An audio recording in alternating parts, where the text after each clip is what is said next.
आधी रात थी। गली सुनसान थी। बस कभी कभी किसी आवारा कुत्ते की भौंक सुनाई देती थी।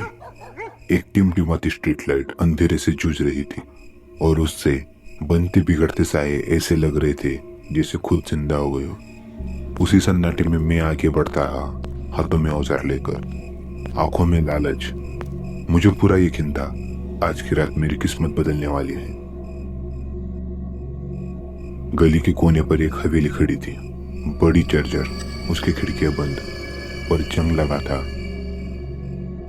ना कोई बत्ती, ना कोई चौकीदार, ना कोई कुत्ता। एकदम सही निशाना था। होठों पर मुस्कान आई, आज तो सोना मिलेगा। मैंने एक छलांग लगाई और गेट के पार गया। लकड़ी का दरवाजा धक्का देते ही खुल गया, बहुत आसानी से। बस एक लंबी करा जैसी आवाज निकली, जैसे हवेली नींद से जागी हो। अंदर की हवा भारी थी, बदबूदार थी, सीलन से भरी थी, हर जगह धूल जमी थी। फर्नीचर चादरों में लिपटा पड़ा था।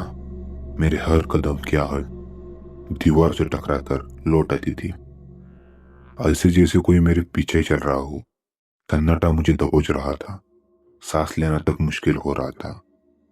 पर मैंने खुद को झटका, डरो मत, तलाश कर और निकल जा।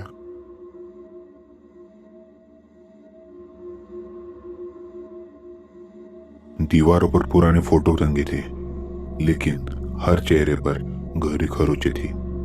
मैंने एक फ्रेम उठाया, उसके पीछे लाल धब्बे। फोटो से निकला कोई पागल रहा होगा यहाँ। तभी ऊपर से कदमों की आहट आई। मैं जम गया। नामुमकिन, ये तो घर खाली है। लेकिन दिल धोखा नहीं दे रहा था। हिम्मत जुटाई और चरमाते सीढ़ियों से चलने लगा। ऊपर सभी कमरे बंद थे, बस एक आला खुला था। मैंने धक्का दिया और भीतर दाखिल हुआ। सामने आईने से भरा कमरा, कुछ टूटे, कुछ सही सलामत।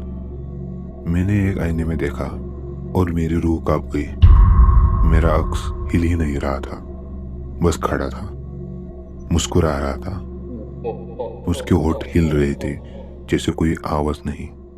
मैंने आंख कसकर बंद की और पीछे हट गया। भ्रम है, बस नर्वस हूं, खुद को समझाया और बाहर निकल आया। अगले कमरे में दाखिल हुआ तो जमीन पर टूटे फूटे खिलौने पड़े थे। कोने में से एक पालना झूल रहा था, जबकि हवा बिल्कुल भी नहीं थी। बिस्तर पर एक डायरी पड़ी थी।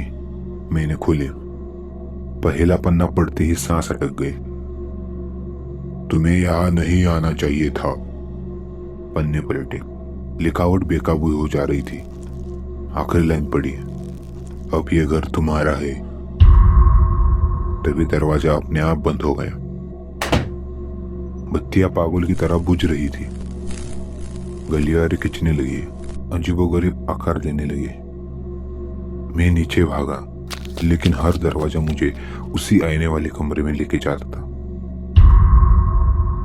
और अब हर आईने में मेरा अक्स नहीं, बल्कि दर्जनों में मेरा अक्स दिखाई दे रहा था। सबके सब लहूलुहार, विकृत और डरावनी मुस्कान लिए।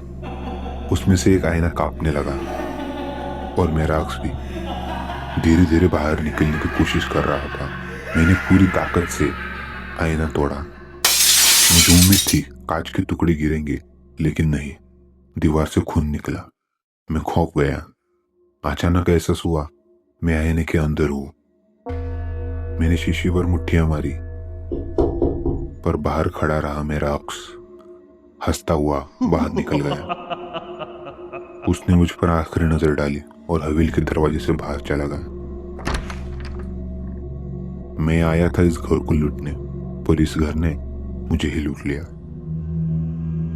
और इन दीवारों में मैं कैद हूं, इन आयनों के पीछे, हमेशा के लिए। मेरी चीखें सिर्फ मेरे कानों तक, और बाहर मेरा दूसरा रूह आजाद घूम रहा है। अगला दरवाजा, अगली कैद तलाश रहा है।